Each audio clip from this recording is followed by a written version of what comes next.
Ladies and gentlemen, this is National Sports Loader here as well, and welcome back to a brand new video here as well. As tonight I'm going to do my 2023 NRL Telstra Premiership, 2023 NRL Telstra Premiership Round 8 ANZAC rounds between the Parramatta Eels and the Brisbane Broncos as well at TIO Stadium there as well at Darwin as well. And if you guys are brand new to the channel as well, please give a like and subscribe here to the channel as well for more load of content there coming in the near future as well. And let's get straight into the review as well, as I'm not going to be here for too long as well, since I'm not really into the mood to really just talk about the game now. But I am going to talk about the main keys in this now, just not ramble on for too long. So so Joey there in the live chat there as well, since he's also a Brisbane Broncos supporter as well. Congratulations there for defeating us there at TIO Stadium as well, since this is the first ever time that the Parramatta Eels have gone back-to-back losses there at TIO Stadium as well. So it's guttering there as well to witness, but that's just for the Reynolds, and Israel Man, they were absolutely just ripping us into pieces there, one by one, just putting in the combos as well. Israel Man with his running game as well was absolutely just amazing as well. He was absolutely just unstoppable there in the first half as well. Joey there in the live chat said, next time Eels shouldn't bring a Queensland team to Darwin.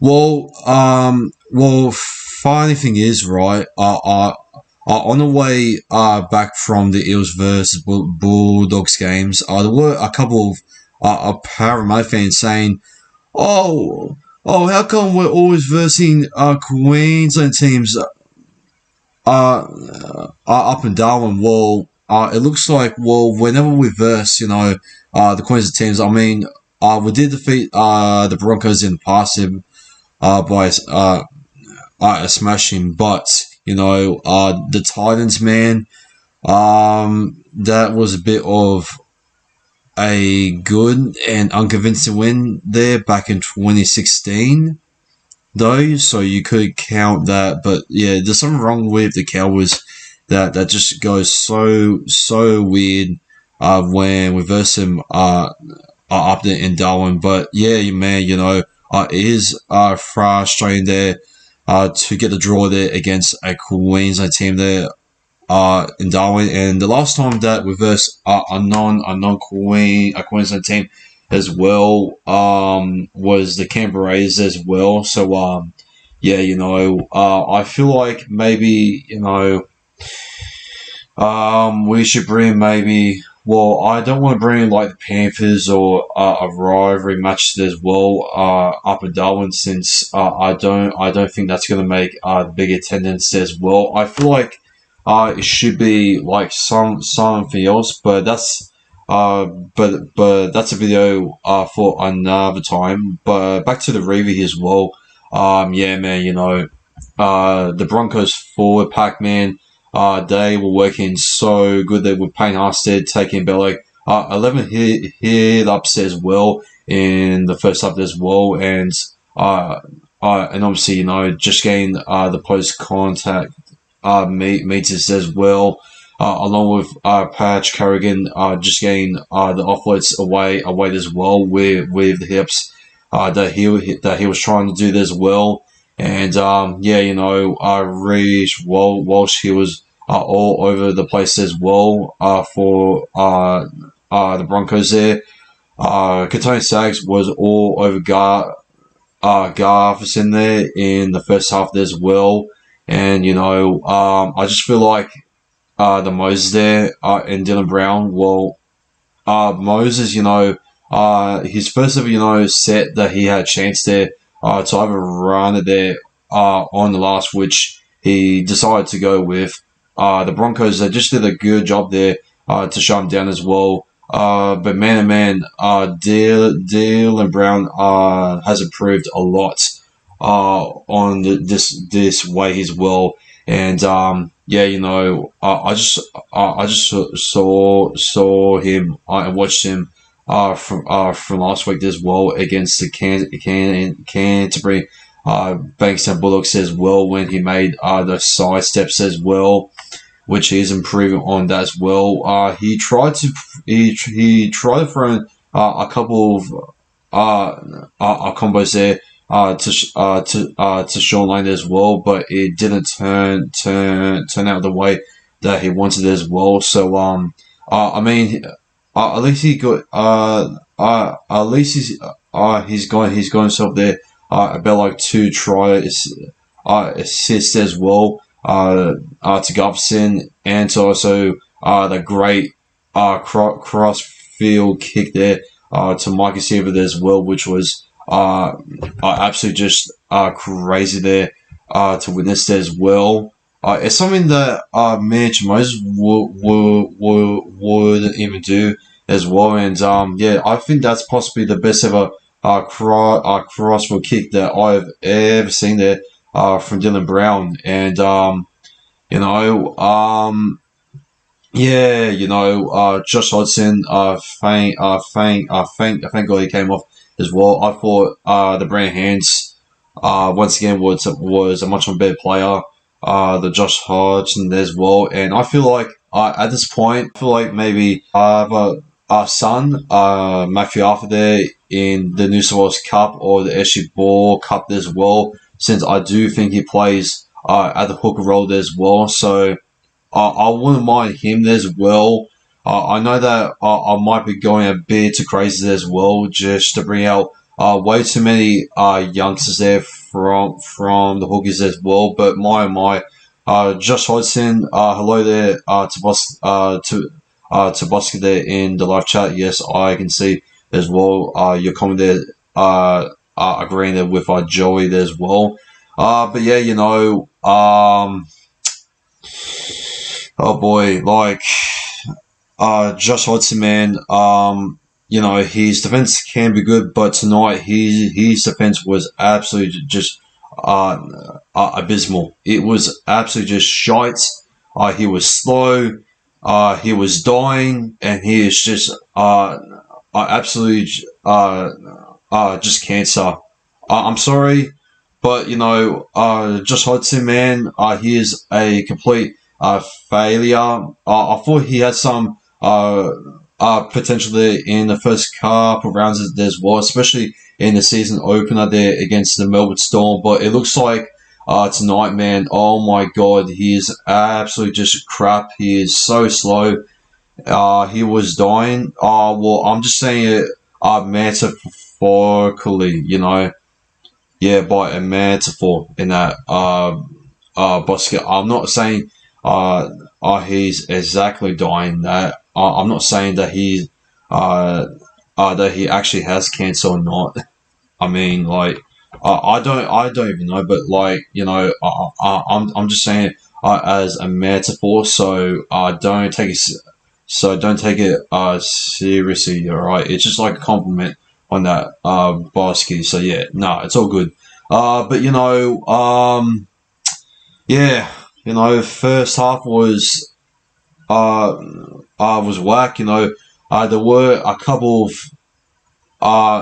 lucky calls to go to the Broncos' way as well, with a bounce there for Katoni Staggs there to plant down as well from the kick there from Reynolds there. The Sivo, he couldn't do that much about it as well, and obviously the unlucky error there from Sean Russell there as well, from a big bomb kick there from Adam Reynolds as well. And it was massive pressure there from himself as well. And Russell, with an unlucky drop ball as well. He gave away there to Herbert Farnworth as well, and with the open space as well. With Sean Russell behind him as well. I just feel like it was just way too easy as well, and there was nothing. The Gufferson was couldn't do much there to do as well. So just a very poor start there as well, and just a very poor defensive first half as well. But in the second half as well, I thought the Darwin Parramatta Eels were fully activated as well. So I thought the Bolo and SG as well were making the right amount of hit ups as well, and they did, and they actually helped us there. Got them the right field position as well. To give it off there to Moses as well. To do something there on the last as well, or to even try to throw out there. I cut a pass there to Mike Seaver there as well, and we didn't unfortunately. And so you must go to the King's birthday game against the Doggies. I already went to the Eels versus Bulldogs there. Joey, I don't think I'm going to go to our core stadium there, bro. It'll be a little bit too hard. Plus, it is on Monday, so no, it's on Sunday, I believe it is. So I mean, I'm not going to do it over again. I mean, yeah, but we'll see on what other games that I would love to go to, rather than just going to the same one. The Eels versus Bulldogs as well. So it's on Monday. That's gonna be a little bit too hard for me, since I could be doing something on Monday as well as a family thing. So I don't think that's gonna happen.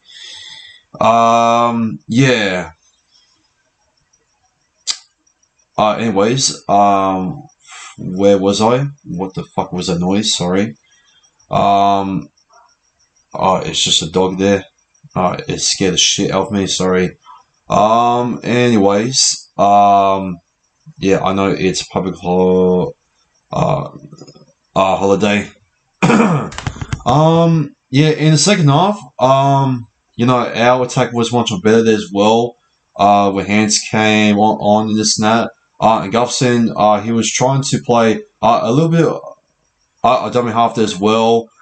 We made the breaks there from Dylan Brown as well, and from Moses as well. I thought Sean Lane was trying his best as well with the runs as well. He did make that offload there to Bryce Carr right as well, but he knocked on the board there, and I was absolutely just shocked that Carr, he knocked on the perfect opportunity there to get the comeback on as well. So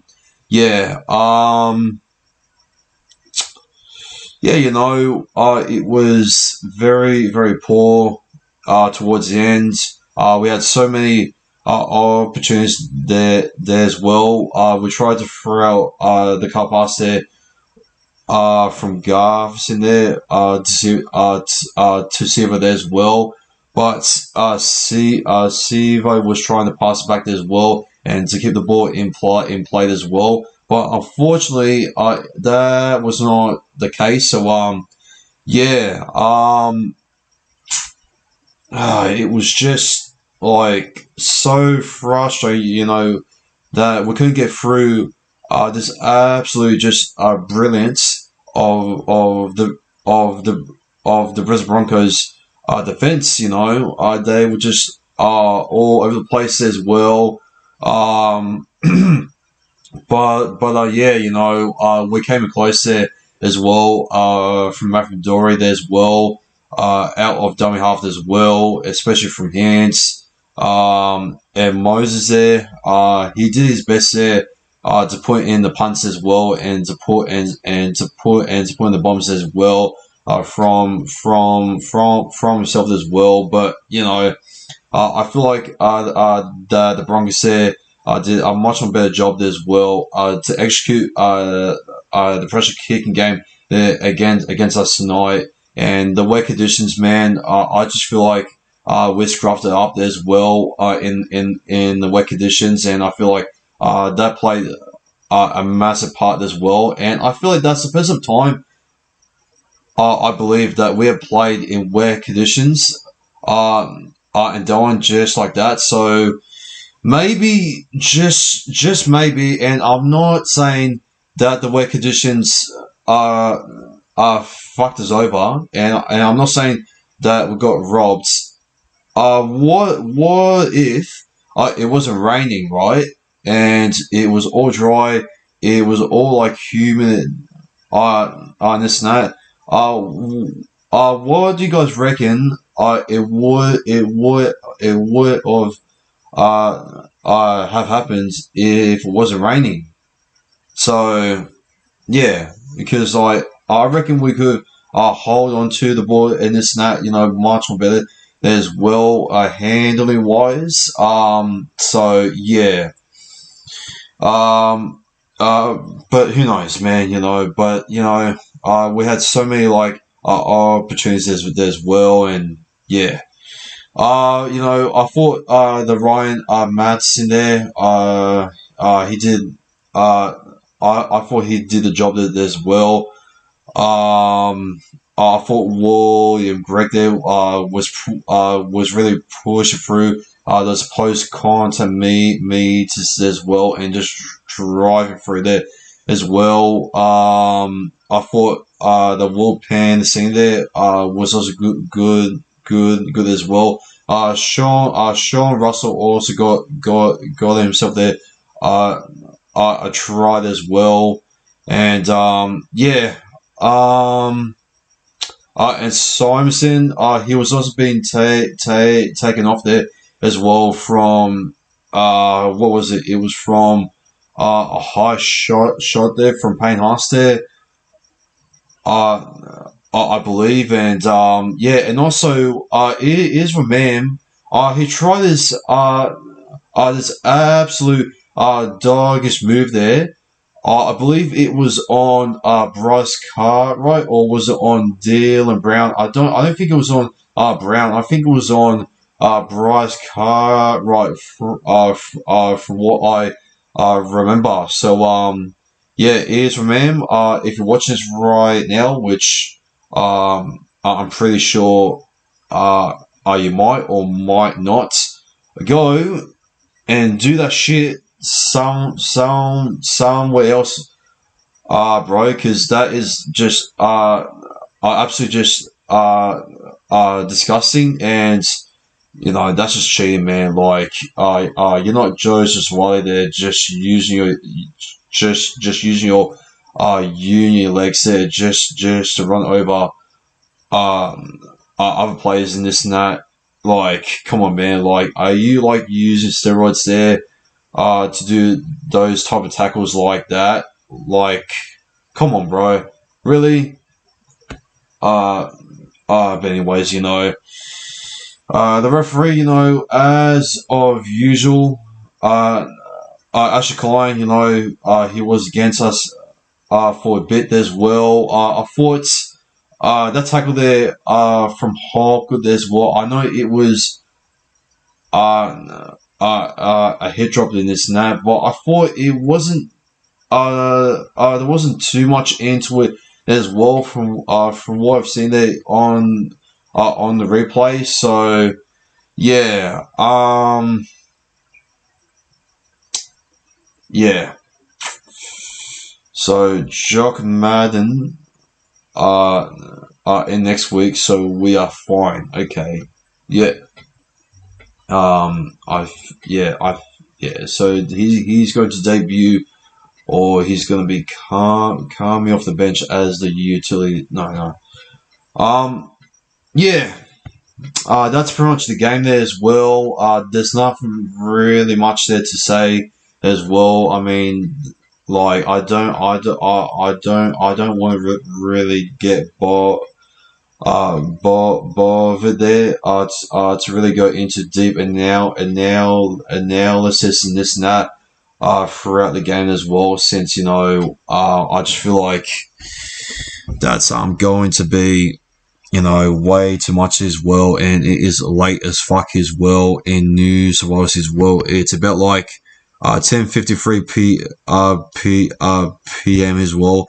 And Joey said in the live chat there as well, Ears Remain most likely will be out for a few weeks, which isn't a bad. I reckon the Jock Madden can do the job as well, and can also possibly be the most can be very improved as well throughout the Broncos and that. So yeah.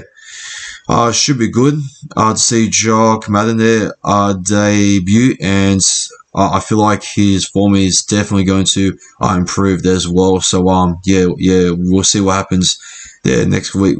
Next week when they take on, I believe you guys take on. I just need to check for a sec.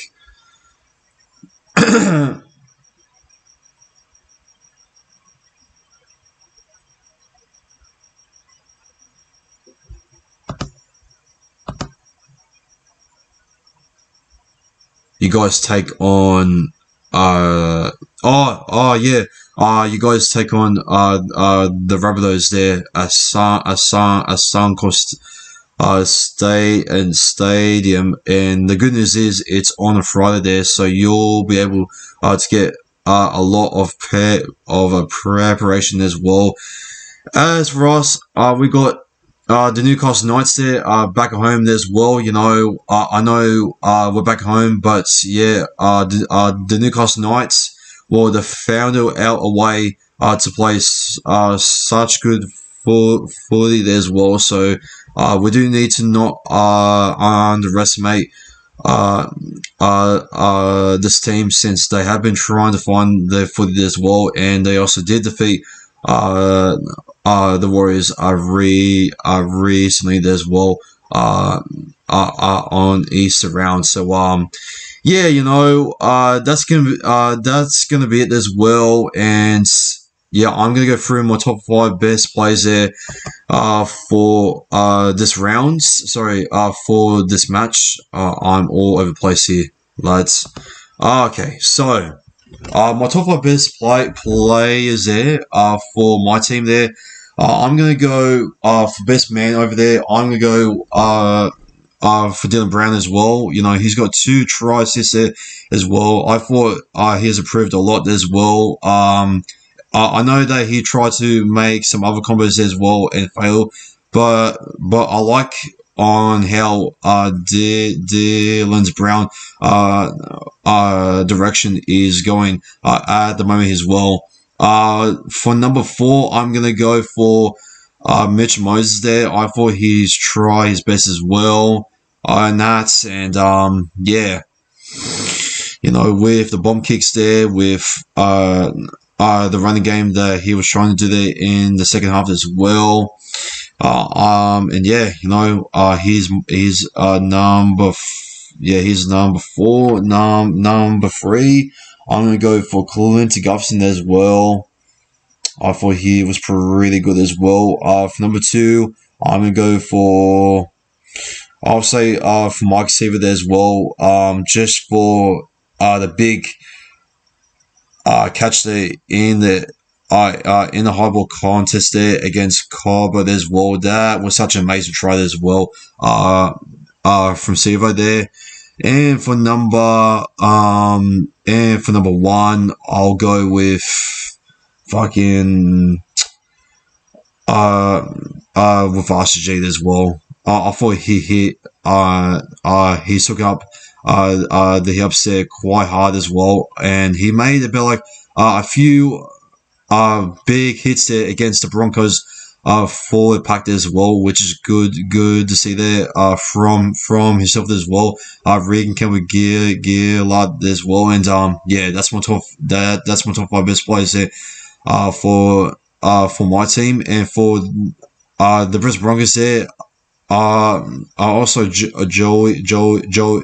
Joey's team there. My top 5 best places here as well is the two obvious ones there. Number one, it's Adam Reynolds as well, and number two, it is Raman. For number 3, I'm gonna go for. I'll go with Payne Harsted as well. I thought he's taking up the upset quite well as well, and he was everywhere tonight. But another player that I thought he was doing most of the offloading in the first half was Patrick Carrigan there in the first half as well. And for number 1, man, I'll go with, let's say, he was good off the bench. I'm thinking about it right now. I'll say that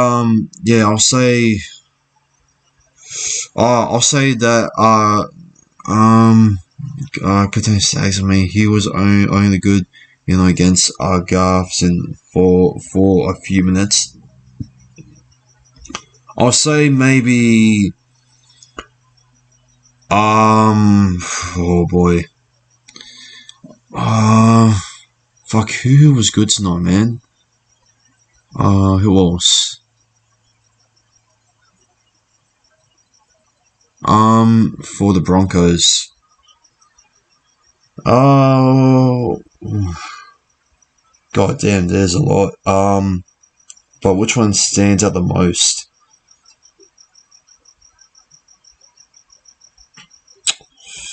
I'll say, Stuffy. You know what? I'm just gonna go with Katone Stags. Why not? But anyway, lads, that's gonna be it there for the 2023 NRL Telstra Premiership round 8 ANZAC round between the Premier Eels and the Brisbane Broncos as well. And if you guys enjoy this live review of this match as well, that has just been played here at TIO Stadium in Darwin in the Northern Territory as well, which was so humid there for the first 20 minutes as well until it was raining. And yeah, the whole game just changed from the wet conditions and that, in my opinion. But it was a tough loss, and that's going to be it there as well. And yeah, I hope you all have a safe night. I know it is late, but this has been National Sports Loader as well. Take care and have a safe and wonderful night as well. And I'll maybe see you tomorrow, or maybe on Sunday. I'll let you guys know and update it there on my Instagram story there as well. So yeah, I'll see you then, and yeah, take care and peace. Let's hope we get a win.